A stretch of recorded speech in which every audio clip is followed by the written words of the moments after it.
Buti naman anak, makakalipat na tayo ng bahay. Ay, so nga Nay, buti na lang makakalipat na tayo sa mas maayos na bahay. Pero Nay, may tanong ako, bakit ang daming nasabi na pamahiin daw kapag daw lilipat ng bahay at paalis na, wag na daw lilingon dun sa bahay na yun kasi may mangyayari daw masama? Bakit kaya? Nak, bakit mo ba natanong? Nay, gusto ko sanang lumingon para masulyapan yung bahay natin. Syempre, tagal na din naman natin tumira dyan, kaya napamahal na rin tayo. Bago man lang tayo umalis sana, Nay, masulyapan ulit kahit saglit. Ay, hindi anak. Sige lang, lumingon ka lang. Hindi naman tayo naniniwala sa mga pamahiin na yan, di ba? Walang mangyayaring masama, panigurado, promise. Sige, Nay. Ay! Hoy, kayong dalawa. Ay, ano? Ganon-ganon na lang yun? Aalis na kayo agad, ha? Hindi nyo pa nga tapos bayaran yung upa sa bahay, eh. Pati yung ilaw at tubig, hindi nyo pa tapos bayaran, tapos aalis lang kayo, ha? 10 yung pinapakain kong anak, tapos yung asawa ko batugan pa, tapos aalis kayo, hindi kayo magbabayad. Ang kakapal na mukha nyong lahat. Hindi ako papayag. Balik! Uwi!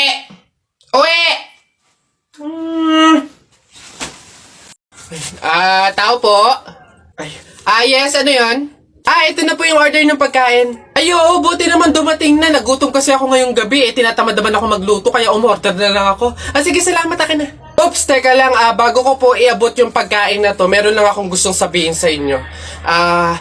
Alam nyo ba na pamahiin na bawal mag-abot ng pagkain tuwing gabi? Malas daw yun. Ay, sorry, hindi ko alam. At least ngayon alam nyo na. Basta ako, nagsabi lang ako. Kayong bahala kung gusto nyong malasin. Hello, nga, anong gagawin ko dyan sa in-order kong pagkain? Sige. Mas mabuti na yun, nag-iingat. Wala naman siguro masama kung sumunod sa mga pamahiing ganyan. Mas mabuting sa'yo na lang yan. Iuwi mo na yan, kainin mo na lang yan. Yun! Ay, joke lang. Hindi. Yan, mabuti yan. Sumusunod sa pamahiin. Ligtas, walang mangyayaring masama. Ayos yan. Yung bayad din nga po pala neto, nasaan? Yan. Una na ako, ma'am. Salamat. Woo! Kapag sinuswerte ka nga naman, nakauto na naman po tayo. Opo, pamahiin is the best! Mga nagpapauto, talaga naman. Mga uto-uto sa pamahiing iyan. Tara, buhatin na natin yung kabaong. Teka. Kamag-anak kayo, di ba? Hindi pwede. Pamahiin yon, bawal magbuhat ng kabaong ang kamag-anak. Yung iba na lang. Kayo na lang magbuhat dito. Yan, kayo. Kami po? Hindi po. Kamag-anak po ko, pamangkin po ko niyan. Ako rin po hindi kasi ninang ko po yan eh. Kamag-anak din po ako kasi kapatid po yan ni Papa. Ganun ba? Kayo. Kamag-anak ba kayo? Kayo na lang magbuhat nito, sige. Kamag-anak ko din po, tita ko po kasi yan eh. Ako naman kapatid.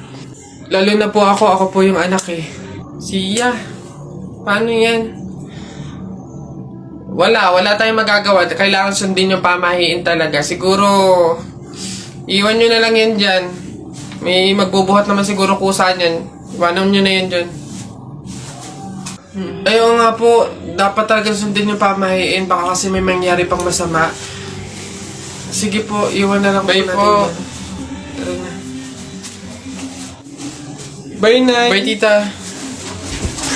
Gagi mga pare, gutom na ako ha. Tara sa BGC, restaurant tayo ha, mga tol. Tara. Uy, gagi, same pare, yung stomach ko, it's hurt pare. I'm gonna die. Tara na, kain na tayo. Dito, ano ba mga pare? Good day mga sir, can I have your order please? Ano na lang, 3 hamburger, 3 spaghetti, 1 pizza, tsaka 3 halo-halo. Ang dami yung order mga sir ha. Gagi, gutom kami, grabe, legit. Sobrang dami kasing shorty ngayon sa BGC. Sobre yun ang dami. Pagod na pagod kami yun, Ayan, 1,534 po lahat. Tanong ko lang din po kung meron kayong mga vaccination card. Vaccination card? Baka pwedeng pagbigyan nyo muna kami kahit ngayon lang, pasensya na po mga sir, hindi po pwede kasi requirement po yung vaccination card dito sa restaurant bago po kumain. Gagi, gutom na kami, consideration naman. May stomach is hurt na, baka naman. Kung wala po kayong mga vaccination card, labas, dali. Bye-bye. Bad trip naman. Tara mga pare, gagi, magkarinderya na lang tayo. Tara naman. Hoy, Christian! May bago kong trick sa'yo. Ito yung isa kong kamay, ito yung isa. Panis! lang, yabang-yabang nito. Mas malulupit pa mga magic tricks ko sa'yo eh. O, talikod ka. Talikod.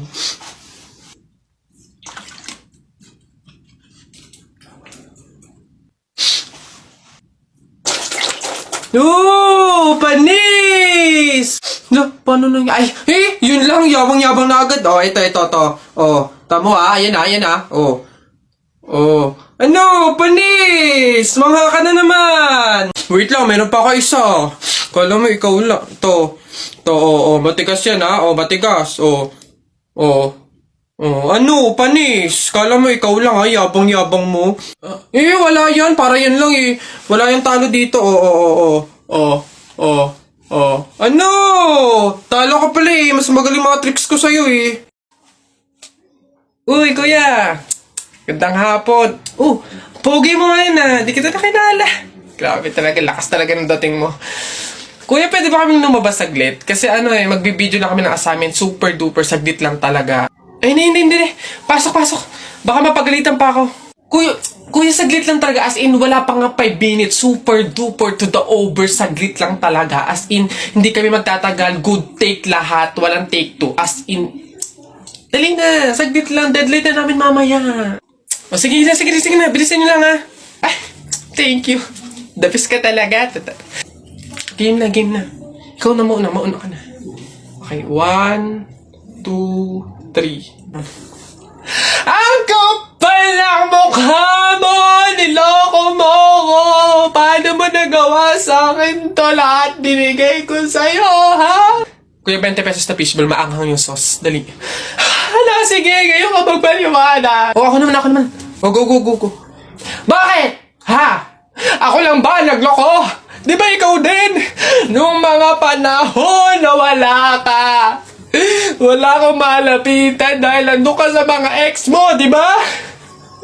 Kung scramble yung tiktin tapos dami mo ng alamang. Ano? Sige, ngayon mo ay sumbat sa akin lahat. Okay na po. Thank you po. Hoy! Pasok! Ito pa. Uy, gagi na kita. Takbo!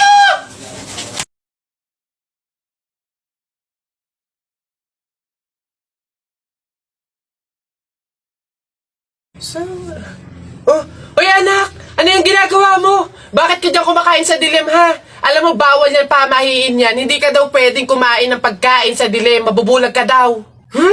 Paano naman na hindi ako magtatago dito sa dilim para kumain? Yung mga kapitbahay natin, wala nang ginawa na, kundi humingi na lang ng humingi.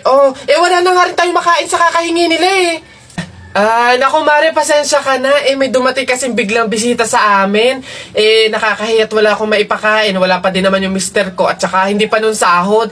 Baka naman meron ka dyan kahit anong pagkain na pwede maipamerienda. Sige na, nakakahiya naman kasi. Oo nga naman, Mare. Ako naman, naubusan na ako ng bigas. Nakakahiya naman ulit mangutang kina Ate Telay. Gawa nga ng 3 kabang bigas na yung utang ko doon. Baka naman meron kang maipahiram man lang dyan, miski 1 kilong bigas. Sige na.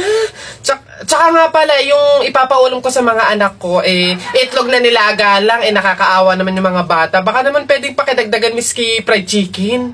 Dali na. Nako, Mare, pasensya ka na. Wala na rin kasi kaming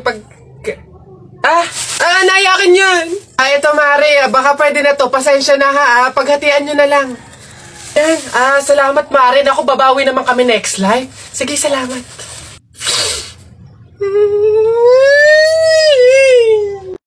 Nay! Ano na naman yon? Natakot ako kagabi. Ha? Bakit? Diyos ko, nalagasan daw ako ng ngipin, Nay. Buti panaginip lang yun. Ha? Naku, masamang pamahiin yan na. Pag doon na naginip na nalagasan doon ng ngipin, naku, madami daw pamilya ang mamamatay. Ito, to. Ano to? Yan. Sabi kasi na matatanda, kumagat ka daw sa kahoy para daw hindi matuloy yung masamang pamahiin. Dali na. Ang laki naman ito, Nay. Bakit ganitong kahoy pa? Ang laki-laki, oh. Huwag ka nang maarte dyan. Sinasabi ko sa'yo pag may nangyaring masama sa pamilya natin. Naku, ikaw sisisihin yan. Ang laki naman kasi nito.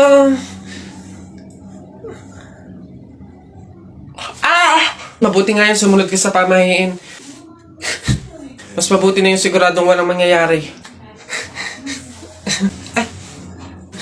Nay. Di mo love, saya, ako'y di makakain, di rin makatulog, buhat ng iyong lukoy. Ayun sa Pogs. Uy! Kanta ko yan! Akin yan ah! Pusong bato yan ah! Ba't nakaangking ka? Ano sa'yo? Ako unang pumindot dito eh. Pusong bato to eh. Ano? Okay na yun. Ah, akin to eh. Ang pangit-pangit ng boses mo eh. Palaagaw ka ah. Okay na yan.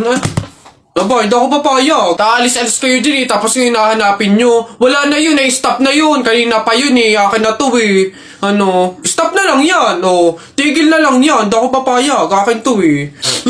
Stop. Oh, panapok. Oh, suntukan tayo. Yabang nito ah. Panapok. Oh, yun na. Yun na yan. Oh, sa'yo na yan. Oh, isang kanta lang naman eh. 10 pa kanta ko dyan ah. Narda sunod dyan. Oh, Narda. Akin yun. Ilan ba nakuha ko? 1, 2, 3, 4. Ah, madami pala. Kalang konti na pa. Masarap yung kape, pero kailangan ko ng ibang drink syempre. Kaya, buti nakakuha ko din. Ay, shucks! Hindi grapes yung nakuha ko. Ba yun? Okay na nga yun. Masarap nung kape, pero feel ko kulang to. Buti na nakakuha ko ng madami sa kanila. Hindi naman nila iinumin lahat, hindi naman ubos yung lahat eh. Ganyan. Madami ako. Paano yung kutkutin mamaya? Buti talaga madami akong nakuha kasi feel ko magugutom ako mamaya. Kaya kailangan ko ng kutkutin ng bahan. Madami-dami din tong mani. Hello po, kuya! Hello. Laro po tayo. Ay, hindi pwede. Alis ako eh. Oh! Sige na. Ito yung sa'yo, airplane. Ito yung sa akin. Kunwari, babarilin ko yung airplane, ha?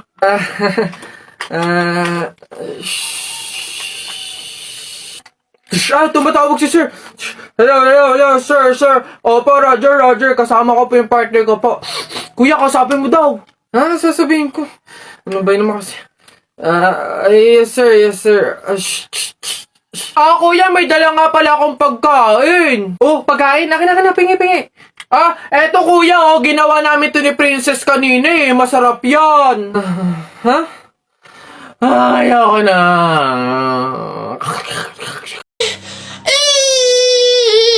Sige, nak, manganganak ka na ha. May pamahiin tayo dyan. Oo, Nay. Ano nga ulit yun? Huwag kang magagalit o maiinis kapag nanganganak ka na. Bakit? Kasi daw maaari magkaroon ng kapansanan yung anak mo. Kaya pigilan mong huwag magalit, huwag mainis. Sige. Pipilitin ko. Ayan na, ma'am. Nakikita ko na yung ulo. Konti na lang, ma'am. Iri pa na. Konti, ma. Ayan na. Ayan na. Ay, naputol ko yung ulo ng bata. Ay, ano? Ay, anak, pamahiin. Pilitin mo huwag magalit. Dali. Okay. Chill. Pamahiin. Sige, nurse, kabit mo na lang mamaya. Iha, ikaw ba yung asawa nung namatay? Ay, opo, ako po. Bakit po? Gusto ko lang sabihin na mamaya sa libing bawal kang kasunod sa prosesyon ng patay. Ay, bakit po? Pasensya na Iha kasi di ba pamahiin na kapag daw kasunod sa prosesyon ng patay yung asawa, maaari daw na siya yung sumunod na mamatay. Maigi na yung nag-iingat. Ay, opo nga, mas mabuting sundin na lang po, no, kaysa may mangyari pang masama. Sige po, gagawin ko po. Oo, kaya siguro dumaan ka na lang sa ibang lugar para makapunta dun sa sementeryo. Wait lang po. Hello, ate! Oh, hello, bakit? Ano ba, nasan ka na? Ililibing na tong asawa mo, oh. Ay, pasensya na ka mo kasi may sinunod pa akong pamahiin na dapat dumaan muna ako sa ibang lugar para makapunta sa sementeryo. Hintayin ka mo ako dyan mga 4 hours.